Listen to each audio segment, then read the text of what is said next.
Welcome to NCERT zone. इस video में हम बात करेंगे क्लास 6 हिस्ट्री यानी कि आर पास्ट 1 के थर्ड चैप्टर की, जो कि है from gathering to growing food. इससे पहले हम क्लास 6 की साइंस और ज्योग्राफी के जितने भी चैप्टर्स हैं उसके क्वेश्चन और आंसर्स को डिस्कस कर चुके हैं।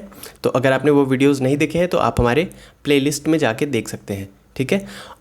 तो इस चैप्टर में, थर्ड चैप्टर में यानी कि from gathering to growing food में जितने भी क्वेश्चन हैं हम उसके आंसर्स को डिस्कस करेंगे। तो चलिए शुरू करते हैं। सबसे पहला जो क्वेश्चन है हमारे सामने वो है, why do people who grow crops have to stay in the same place for a long time. जो लोग फसल उगाते हैं उनको एक ही जगह पे बहुत दिनों तक क्यों रहना पड़ता है। तो इसका आंसर सीधा सा है कि जो फार्मिंग होती है, किसान का जो काम होता है वो काफ़ी डिफ़िकल्ट होता है। It's not an easy job, इसीलिए उन्हें एक जगह पे बहुत दिनों तक रहना पड़ता है। ऐसा क्यों होता है? ऐसा बिल्कुल नहीं है कि बीज को बो देने से, खेत में बीज को बो दिया या फसल को लगा दिया, उसके बाद निश्चिंत होके सो गए कि चलो 3-4 महीने 5 महीने सो जाते हैं और जब सीज़न आएगा हार्वेस्टिंग का तो हम जाके फसल को काट लेंगे, ठीक है। तो ऐसा बिल्कुल नहीं है। अगर ऐसा किसान करेगा तो वो क्रॉप बहुत ही बर्बाद हो जाएगा। बहुत सारी रिस्पॉन्सिबिलिटी होती है किसान के पास। जैसे एक बार उन्होंने फसल लगा दिया तो उसके बाद उन्हें क्या करना होता है, उन्हें उसकी सिंचाई करनी होती है, उसे पानी देना होता है टाइम टू टाइम। जो भी फसल के बीच में अननेसेसरीली जो अदर प्लांट्स उग आए हैं, जो अनवांटेड प्लांट्स हैं, उनको हटाना पड़ता है। फर्टिलाइज़र्स देने पड़ते हैं, जो भी ऑर्गेनिक फर्टिलाइज़र्स की बात कर ले या जो भी अदर फर्टिलाइज़र्स हैं उनसे उनको देना पड़ता है ताकि प्लांट्स का ग्रोथ हो सके। उसके अलावा जो एनिमल्स है, बर्ड्स हैं, उनको भी हटाना पड़ता है, टाइम टाइम पे भगाना पड़ता है, क्योंकि वो हार्म करते हैं जो फसल है उसको।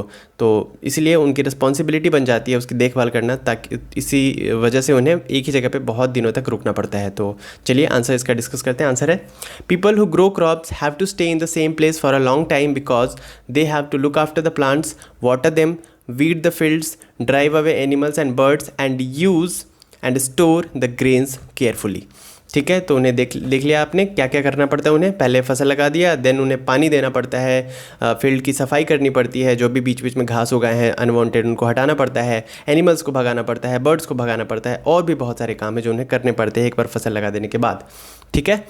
तो इसी वजह से जो लोग हैं, जो फार्मर्स हैं, जो क्रॉप्स उगाते हैं, उन्हें एक जगह पे बहुत दिनों तक रुकना पड़ता है। सेकंड क्वेश्चन की बात करें। सेकंड क्वेश्चन है, look at the table if Nenuo, ठीक है, एक लड़की का नाम है, look at the table if Nenuo wanted to eat rice, which are the places she should have visited. तो अगर नेनुओ को चावल खाना है तो इस टेबल में वो कौन से साइट्स है जहाँ पे उसे विज़िट करना चाहिए। तो इस टेबल में अलग अलग क्रॉप्स, ग्रेन्स के नाम दिए गए हैं और बोन्स के भी नाम दिए गए हैं कि इन साइट्स से वो मिला था, ठीक है, यानी कि एनिमल्स के नाम दिए गए हैं। तो इसमें पूछ रहा है कि राइस कौन से 2 साइट्स पे मिले थे या 3 साइट्स पे मिले थे, जहाँ पे भी मिले थे नेनुओं को वहाँ पे विजिट करना चाहिए क्योंकि उसे राइस खाना है। तो आपको ये टेबल देख के बताना है कि वो 2 प्लेसेस कौन कौन से हैं, या 2 से ज़्यादा है तो कौन कौन से हैं। तो अगर आप टेबल देख पा रहे हो तो टेबल में 2 जगह है, एक तो राइस का जिक्र यहाँ पे किया गया है और एक यहाँ पे किया गया है। इसके अलावा कहीं पे भी राइस नहीं है, कहीं पे भी राइस नहीं है इनमें, ठीक है, ना ऊपर है। तो ये 2 जगह है जहाँ पे राइस का जिक्र किया गया है। तो एक है कोल्डिहवा और दूसरा है महागारा, ठीक है। तो ये महागारा और कोल्डिहवा 2 जगह है जहाँ पे नेनुओं को विजिट करना चाहिए अगर वो चावल खाना चाहती है। तो आंसर है इसका, if Nenuo wanted to eat rice she should have visited Koldihwa and Mahagara, ठीक है। बात करते हैं नेक्स्ट क्वेश्चन की। नेक्स्ट क्वेश्चन है, why do archaeologists think that many people who lived in Mehergarh were hunters to start with and that herding became more important later। Archaeologist ऐसा क्यों मानते हैं कि जो मेहरगढ़ के लोग थे उन्होंने पहले शुरुआत की शिकार से, जानवरों का शिकार करना उन्होंने शुरुआत में अपनाया, देन उसके बाद वो मूव कर गए हर्डिंग पे, यानी कि उसके बाद वो पालने लग गए जानवरों को। तो ऐसा क्यों हुआ? तो जानवरों को वो क्यों पालते थे या अभी भी क्यों पालते हैं? ताकि जानवर जो होते हैं वो सोर्स ऑफ फूड होते हैं, उनसे हमें मिल्क मिलता है, उनसे हमें मीट मिलता है, ठीक है। तो और भी अलग चीज़ें मिलती है, लाइक हमें उनसे फैब्रिक के लिए भी चीज़ें मिलती है, ठीक है, कपड़े जैसे हम ऊन हमें मिलता है उससे, ठीक है। तो इन सब पर्पज़ से पशुपालन किया जाता है, हर्डिंग की जाती है। तो ऐसा क्यों होने लगा कि पहले जो मेहरगढ़ के लोग थे वो बस शिकार करते थे, बाद में वो हर्डिंग भी करने लग गए। तो ऐसा इसलिए हुआ अच्छा, सबसे पहले बात करें कि आर्कियोलॉजिस्ट कौन होता है। तो आर्कियोलॉजिस्ट ऐसे लोग होते हैं जो अलग अलग साइट्स पे जा कर के खुदाई का काम करते हैं, एक्सकेवेशन का काम करते हैं और पता लगाते हैं कि हिस्ट्री में, पास्ट में यहाँ पे क्या हुआ था। ठीक है, तो ऐसे लोगों को हम कहते हैं आर्कियोलॉजिस्ट। ठीक है, ओके। तो आंसर डिस्कस करते हैं कि मेहरगढ़ के लोग पहले शिकार करते थे, बाद में वो हर्डिंग करने लग गए। ऐसा क्यों मानना है आर्कियोलॉजिस्ट का, उन्हें किस प्रूफ के बेसिस पे वो ऐसा बोलते हैं? तो आंसर है, archaeologists think that many people who lived in Mehrgarh were hunters to start with and that herding became important later because at the earlier levels of excavation sites bones of wild animals such as deer and pig were found, while at the later levels more bones of sheep, goats and cattle were found. तो archaeologist ऐसा इसलिए मानते हैं कि पहले मेहरगढ़ के लोग शिकार करते थे, बाद में हर्डिंग करने लग गए। तो ऐसा वो इसके सपोर्ट में वो ये फैक्ट देते हैं कि जो एक्सकेवेशन साइट्स हमने देखे हैं, एक्सकेवेशन साइट्स ऐसे साइट्स को कहते हैं जहाँ पे खुदाई का काम हुआ था, वहाँ से कुछ निकला था। ठीक है, तो ऐसे साइट्स को कहते हैं एक्सकेवेशन साइट्स। तो आर्कियोलॉजिस्ट कहते हैं कि एक्सकेवेशन साइट्स पे, अगर अर्लियर एक्सकेवेशन साइट्स की बात करें पहले के, तो मेहरगढ़ में पहले के एक्सकेवेशन साइट्स में जो बोन्स मिले हैं एनिमल्स के, वो मिले हैं जंगली एनिमल्स के, लाइक डियर के, पिग के। तो इससे ये पता चलता है कि पहले वो हंटिंग करते थे। फिर बाद में जो बोन्स मिले हैं लेटर के एक्सकेवेशन साइट्स पे, वो मिले हैं शीप के, गोट्स के और भी जो डोमेस्टिक कैटल्स होते हैं उनके, जिनको पाल सकते हैं आसानी से। तो पहले वो शिकार करते थे, बाद में उन्हें लगा कि हाँ ये बहुत ही यूज़फुल है, एनिमल्स यूज़फुल होते हैं, तो इन्हें क्यों ना पाला जाए। तो बाद में वो हर्डिंग करने लगे, जो आसानी से काबू हो सकती थी ऐसे एनिमल्स के, जैसे शीप का, गोट का और भी डोमेस्टिक कैटल्स का। ठीक है, ओके। बात करते हैं नेक्स्ट क्वेश्चन की। स्टेट वेदर ट्रू और फॉल्स। आपको बताना है ट्रू है या फॉल्स है। पहला स्टेटमेंट है millets have been found in Hallur. तो ये बिल्कुल ट्रू है। ठीक है, मिलेट जो है हलूर में पाए गए थे। सेकेंड स्टेटमेंट है people in Burj home lived in rectangular houses. जो बुर्ज होम के लोग थे वो रेक्टेंगुलर हाउसेज में रहते थे। क्या ये स्टेटमेंट सही है? तो स्टेटमेंट फॉल्स है। जो बुर्ज होम के लोग थे वो पिट हाउसेज में रहते थे। ठीक है, जो कि ज़मीन के अंदर बनाया जाता था, गड्ढा खोद के। सी स्टेटमेंट है चिरांद इज अ साइट इन कश्मीर। चिरांद जो है वो जो साइट है, एक्सकेवेशन साइट, वो कहाँ पे? कश्मीर में है। तो ये गलत है, ये है बिहार में, बिहार के सारण डिस्ट्रिक्ट में। तो इसका आंसर है फॉल्स। ओके,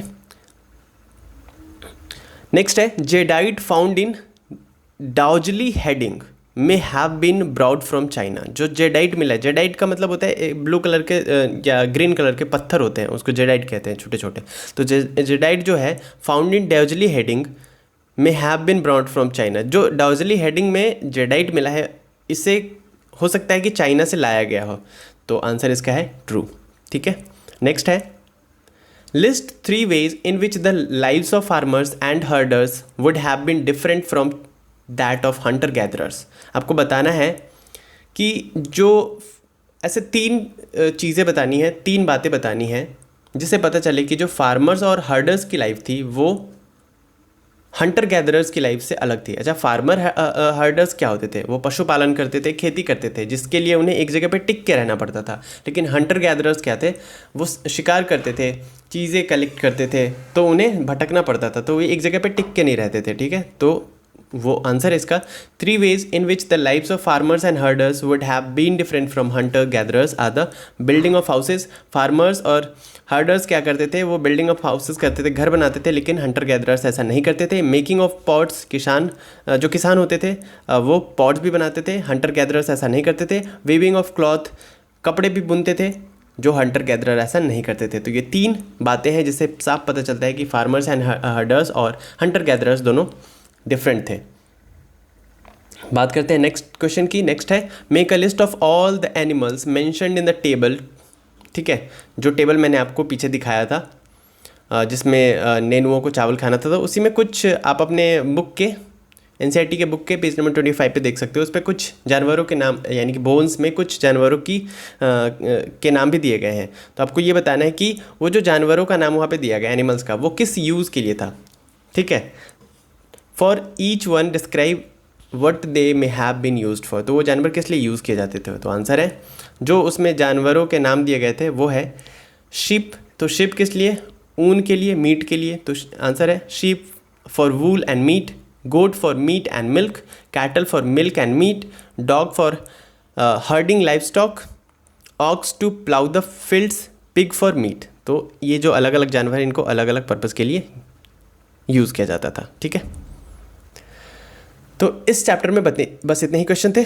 अगर आपने अभी तक एनसीईआरटी जोन को सब्सक्राइब नहीं किया है तो please do subscribe to the NCERT zone. Like करिए वीडियो को, शेयर करिए इसे, कमेंट करके बताइए आपको हमारा वीडियो कैसा लगता है। अगर आप इस पर्टिकुलर वीडियो की PDF फाइल डाउनलोड करना चाहते हैं तो वो आप हमारे वीडियो के डिस्क्रिप्शन बॉक्स में जा करके डाउनलोड कर सकते हैं, वहाँ पर लिंक मैंने दे दिया है। इसके अलावा आप हमें हमारे एनसीईआरटी जोन के इंस्टाग्राम पेज को फॉलो कर सकते हो और हमारे फेसबुक पेज को लाइक कर सकते हो। मिलते हैं नेक्स्ट वीडियो में नेक्स्ट चैप्टर के साथ। तब तक पढ़ते रहिए, घर पे रहिए, सुरक्षित रहिए। Thank you.